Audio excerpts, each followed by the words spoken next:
السلام عليكم ورحمة الله تعالى وبركاته. الإخوان، مرحبا بكم، مرحبا بجميع المتتبعين والمتتبعات، مرحبا بجميع الآباء والأمهات وأيضا التلاميذ والتلميذات. بطبيعة الحال هذه الحلقة هذه كتجي في السياق ديال الاستعداد الجيد لامتحانات ديال البكالوريا. وبما أننا تنتكلموا على الامتحانات ديال البكالوريا، فبطبيعة الحال هذه الحلقة هذه موجهة خصيصا لتلاميذ السنة الثانية بكالوريا بجميع الشعب، سواء الشعب العلمية، التقنية، الاقتصاد، الأدب وما إلى ذلك بيان سور. دونك هذه الحلقة هذه ديال اليوم غادي نقسموها لجوج ديال المواضيع أو لجوج ديال المحاور.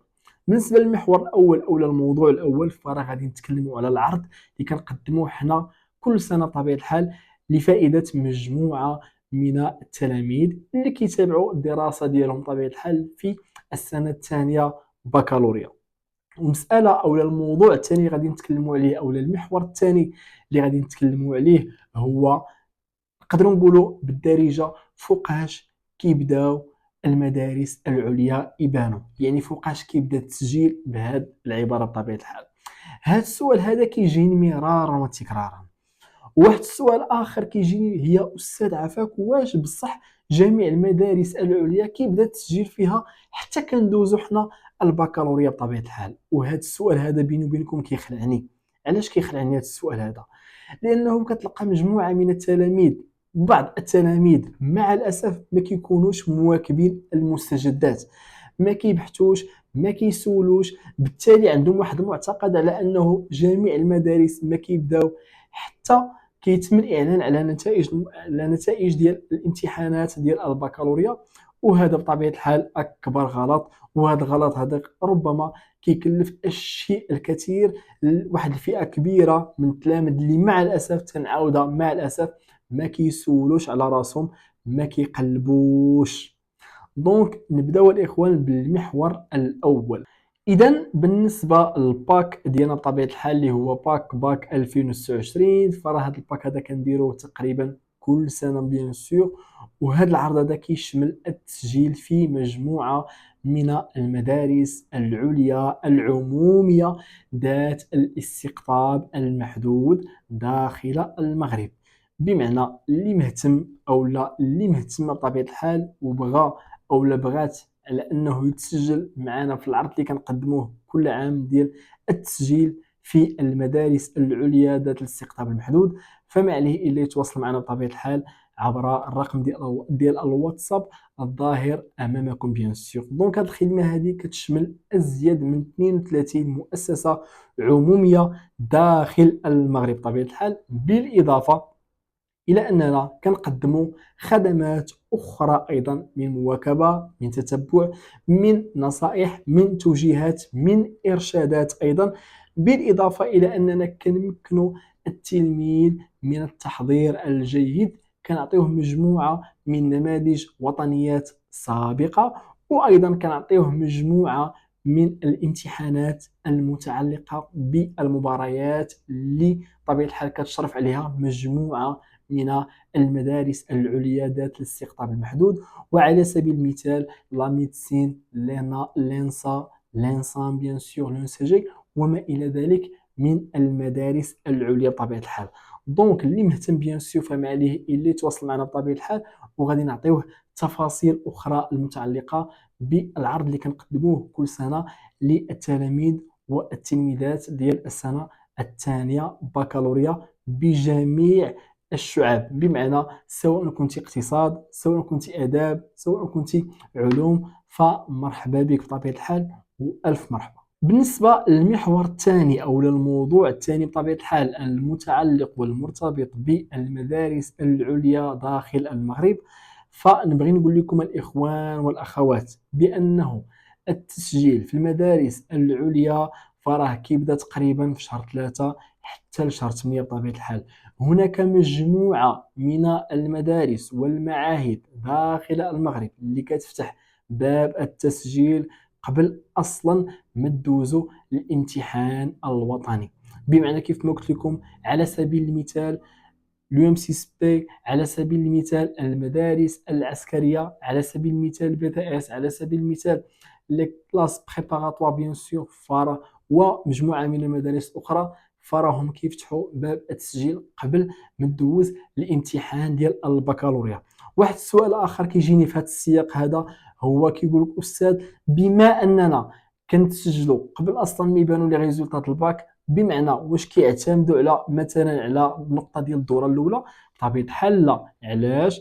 لانه واخا انت كتسجل قبل اصلا ما تدوز امتحان البكالوريا، بمعنى مثلا على سبيل المثال تسجلتي في الام سي اس بي اللي هي الجامعه ديال محمد السادس متعدده التخصصات، او مثلا تسجلتي في الاقسام التحضيريه، او مثلا تسجلتي في المدارس العسكريه سواء ديال الضباط مثلا ليرا مثلا ليرسيم مثلا ليرين وما الى ذلك من المدارس، فراه الاعلان ديال نتائج ديال هذه المدارس راهم كيبانوا من بعد الاعلان ديال الامتحانات ديال البكالوريا بطبيعه الحال.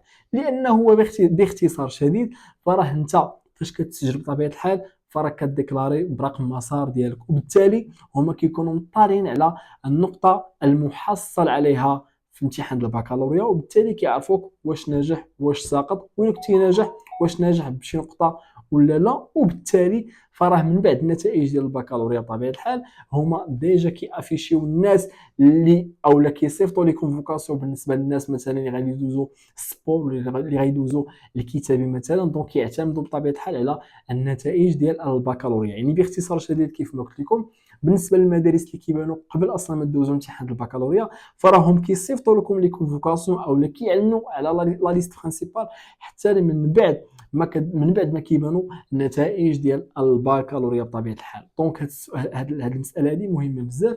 بالاضافه ايضا الى انه هناك مجموعه من المدارس الاخرى اللي طبيعه الحال كيبدا التسجيل فيها حتى من بعد الامتحان ديال البكالوريا، على سبيل المثال المدارس العليا الاساتذه، على سبيل المثال كليه العلوم والتقنيات، على سبيل المثال اليو اس تي، على سبيل المثال الانصا مثلا الانصام وما الى ذلك ايضا من المدارس. يعني اللي بغيت نقول لكم باختصار شديد وهو انه الفتره ما بين شهر 3 حتى شهر 8 هذه الفتره فين الانسان خصو يتسجل في المدارس بطبيعه الحال. وكنصيحه بطبيعه الحال بغيت نضيفها لمجموعه من التلاميذ، الله يرضي عليكم الله يرضي عليكم الله يرضي عليكم، كنصيحه حاولوا ما امكن انكم تسجلوا في جميع المدارس. هذه النصيحه اللي بغيت نعطيكم، هذه النصيحه كنعطيها اي واحد بطبيعه الحال كيتواصل معايا في كل سنه بطبيعه الحال.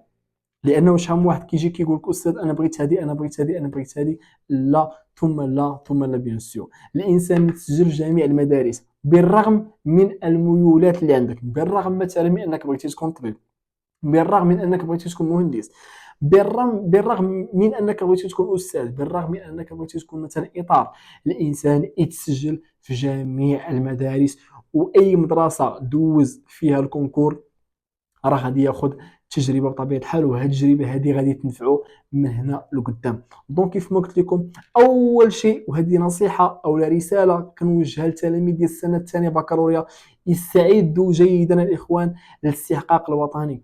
كيف ما كتعرفوا بانه اغلب المدارس العليا ذات الاستقطاب المحدود فراه كيعتمدوا على النقطه الوطني بنسبه تصل الى 75% من المعدل ديال الانتقاء، و25% في الجهوي من معدل الانتقاء ايضا. وبالتالي لا نوت ديال الوطني مهمه بزاف، والا بغيتي تجيب النقطه في النقطه الوطني تكون طالعه، خاص ولا بد تخدم على المراقبه المستمره وتضبط وتفهم الكور ديالك بطبيعه الحال، باش هكا نقدروا نقولوا بانه غادي تضمن مجموعه من المدارس العليا ذات الاستقطاب المحدود، وغادي تدوز مجموعه من المباريات، سواء الامور المتعلقه بالكتابي سواء الامور المتعلقه ايضا بالشفوي. وفي الاخير كنتمنى لكم التوفيق الاخوان. وبيان سور كيف ما قلت لكم اللي مهتم بغى على اننا حنا نتكلفوا له بالدوسي، حنا نسجلوا في هذه المدارس كامله بطبيعه الحال، فمرحبا به والف مرحبا. فما عليه اللي يتواصل معنا عبر الرقم ديال الواتساب، ومرحبا بالجميع وتبارك الله عليكم الاخوان والله يوفقكم.